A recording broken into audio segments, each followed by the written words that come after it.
Hi, Mystery Recapped here. Today, I'm going to explain the first two episodes, called Red Light, Green Light, and Hell, from the South Korean survival drama Squid Game. Spoilers ahead. Watch out, and take care. Song Gi-yoon is a middle-aged man living in a small house with his mother. Gi-yoon is drowning in loans and has a gambling addiction, making their financial condition very poor. At breakfast one day, Gi-yoon's mother hands him some money to buy his daughter, Ga-young, a birthday dinner. Gi-yoon's ex-wife is married to a wealthy man and doesn't let him see his daughter often, so Gi-yoon is excited to see her for her birthday. He asks his mother for some more money to buy Ga-young a gift as well.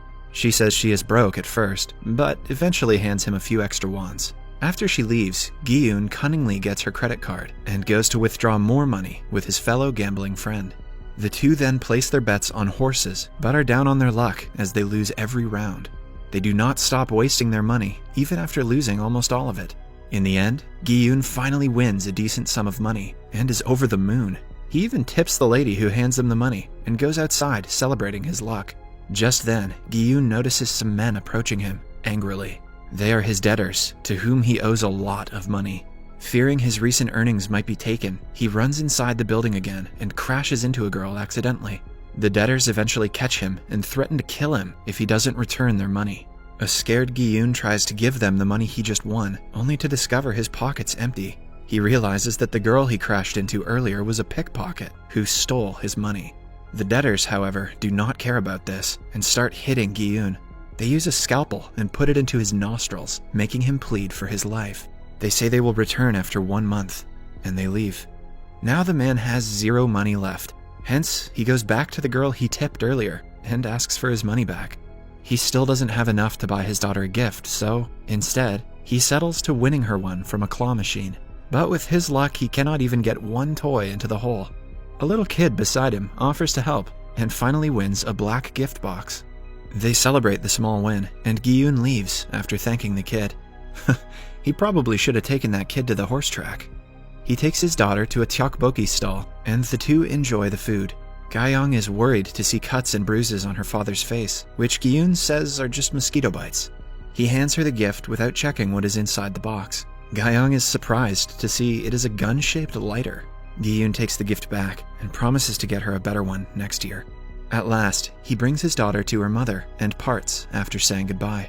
Gi-yoon is now at a train station where he is approached by a well-mannered and well-dressed man. He invites Gi-yoon to play a game of dakshi, a game where they should flip a card by hitting it with another card. The man claims he will give Gi-yoon 100,000 won if he wins, but if he loses, the man will slap his face. As they play, Gi-yoon loses several rounds, getting slapped by the man numerous times. His cheek starts to bruise badly, but he doesn't stop. At last, he finally wins a round and gets the money he was promised. Then, the well-dressed man hands him a card, asking him to call the number if he wants to play more games like this. On his way home, Gi-yoon meets an old woman who is his friend Sang-woo's mother. She boasts about her son currently being on a business trip to the US. At night, Gi-yoon and his mother are having dinner when she tells him that his ex-wife's family is moving to the US. Hence, he won't be able to see Ga-young again. Gi-yoon is shocked, but cannot do anything because his ex-wife has the complete custody of his daughter because of his financial problems. That night, in desperation, he calls the number the man gave him and is called to a place nearby. A van pulls up in front of him and he is asked to get inside. As soon as he steps in, a gas spreads throughout the vehicle that knocks him out. When he wakes up, Gi-yoon is in a bunk bed with several other people around him. His clothes have been changed and all of his belongings are gone. Everyone seems to be as confused as him. We see that everyone in the room is being monitored by cameras. Gi-yoon meets an old man who has the number 001 written on his vest, while Gi-yoon has 456 written on his. The man says that he is suffering from a brain tumor. As they talk, a fight catches their attention. The girl who has stolen Gi-yoon's money the previous day is fighting with a man who appears to be a gangster. Gi-yoon interferes and threatens the girl to give him his money back. Their argument is stopped when the facility's staff, dressed in red suits and masks, enters the room. They welcome the people and announce that they will be playing 6 games in 6 days, and those who win all 6 of them will win a lot of prize money. One of the participants is Sang-woo, Gi-yoon's childhood friend who was supposed to be on a business trip to the US, according to his mother. It turns out that he is wanted by the police because he owes his client a total of 650 million won. So he lied to his mother. Shortly after, a sphere is brought to the ceiling of the room, which the staff claims will be filled with money once they complete the first game. Everyone is confused, but agrees to play the game anyway. They are made to sign a rule book that has only 3 rules. 1. Players are not allowed to stop playing once the game has begun. 2. Any player who refuses to play will be eliminated. And 3. The games will be terminated if the majority votes on it. Everyone signs the form and gets ready for the first game. Outside the room is a maze-like hallway. The contestants are made to take pictures and then are taken to a field that has a creepy statue of a doll on the far side. Gi-yoon approaches his old friend Sang-woo and asks him why he lied to his mother. As they talk, they are interrupted by an announcement asking them to stay behind the white line. Somewhere inside the facility, the overseer of the games gets a call from somewhere. He takes his place in front of the monitor and watches everyone play. Back in the field, the contestants are told that the first game is red light, green light. As the statue of the girl says red light, they have to freeze, and they can only move forward when the girl turns around and says green light. If anyone is caught moving, the statue will sense the motion, and the person will be eliminated. The game begins and goes on regularly for a while. That is, until the statue detects a motion, and one man is eliminated. He is shot dead at that very moment. The others do not comprehend what is happening, so they play the next round. But soon they find out the people who are eliminated are actually being killed. Chaos ensues, and people start running for the exit, and they are all shot. A pile of dead bodies falls around the entrance, and the place turns into a bloodbath. I will never look at this game the same way again. Only a handful of contestants remain frozen in fear. From the next round, everyone starts being more careful. Gi-yoon is still frozen on the ground, but moves when Sang-woo asks him to. He almost falls down once, but is saved by a man behind him named Ali. More people die as the game continues, and in the end, some of them finally pass the game, including Gi-yoon, Sang-woo, the pickpocket girl, Se-byok, the old man, Inam, the gangster, Deok-soo, and the guy who saved Gi-yoon, Ali. As the camera pans out, we see that they are on a secluded island, and the facility is underground. The staff clean up the dead bodies and burn them in furnaces. The surviving contestants are brought back to the room and are all shaken by what they just witnessed. Gi-yoon thanks Ali for saving his life earlier. Right then, the staff enter the room and congratulate them for completing the first round. The number of contestants has decreased from 456 to 201, meaning that 255 contestants were killed. One of the girls falls down on her knees and begs the staff to let them go. Some others join and do the same. Soon, everyone is asking them to let them go free. However, the staff reminds them the second rule of the game and threatens to kill them if they refuse to play. But Sang-woo claps back with the third rule, according to which if the majority agrees to end the game, they will. The staff concedes, but wants to show them the prize money before having them vote. The sphere that was on the ceiling earlier is then filled with bundles of cash. The staff claims the winner will be able to take home 45.6 billion won, but if they decide to stop playing, the families of the dead people will receive 100 million won each, and the living will get nothing.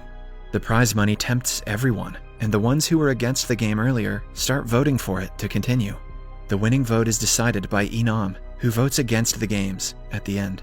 Finally, they will be allowed to go home without any damage. The staff says that if the majority of them want to play the game again, they will be contacted. In the following scene, Gi-yoon and Se-byok are thrown out of a van with their hands tied. The same happens with Ali and Sang-woo. All of them go their separate ways. Sang-woo even hands Ali some money for his bus fare. Gi-yoon goes to the police directly and tells them about his kidnapping, but they find it hard to believe that the kidnappers sent him back because he voted for it. One police officer, named Jun-ho, is at the station as well. The card Gi-yoon is holding catches his attention. Gi-yoon then goes back to his home, only to find his mother missing. It turns out that she is severely diabetic and has been admitted to the hospital because of extreme pain. Gi-yoon rushes to the hospital to see his mother's feet covered in wounds. The doctors say only surgery can save her life, but they cannot afford it. Elsewhere, we see the police officer Jun-ho talking to his mother about his brother. Jun-ho's brother has been missing for a few days now, which worries him. At his brother's apartment, he finds the same card that Gi-yoon was showing the police earlier. He decides to follow Gi-yoon and asks him about the card. Meanwhile, the pickpocket Se-byok goes to meet her brother in an orphanage. It turns out that the girl is a North Korean escapee whose parents are still stuck in North Korea. She wants to collect more money to get her back and get her brother out of the orphanage. Ali, on the other hand, goes to his work to meet his boss. He has come to Korea from Pakistan to earn money, but he hasn't been paid for 6 months now. He has his wife and a little son at home who he has to fend for.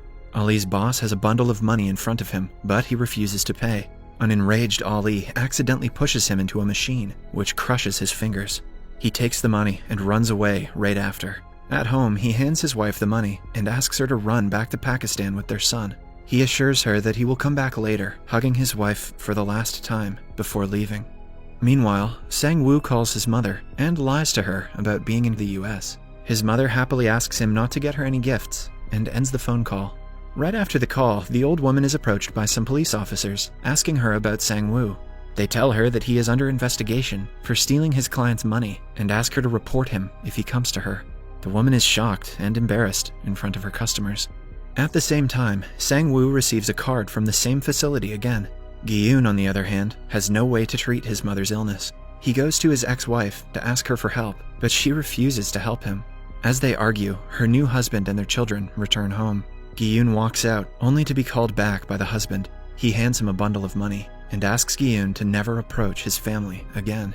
An enraged Gi-yoon punches him in the face, claiming that he cannot take his daughter away. Right then, his daughter comes outside and sees her father hitting her stepfather. She looks at Gi-yoon in disappointment.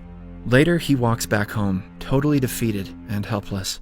The police officer Jun-ho is waiting for him outside his house. He asks Gi-yoon about the card, but Gi-yoon dismisses it, saying that he was just drunk when he made the police report. He has made the decision to go back to the place again and doesn't want to cause any trouble with the police. Jun-ho tries to get him to talk, but Gi-yoon dismisses him. While walking outside, he finds the card stuck to a door. He calls the number and goes back to get picked up again. Similarly, Sang-woo, Inam, Deok-soo, Sabyok, and Ali have decided to go back to continue the game as well. The episode ends as they get inside the van and are knocked out by the gas again. Subscribe for more videos like this, turn on notifications, and leave a like to help the channel out. Thank you for watching.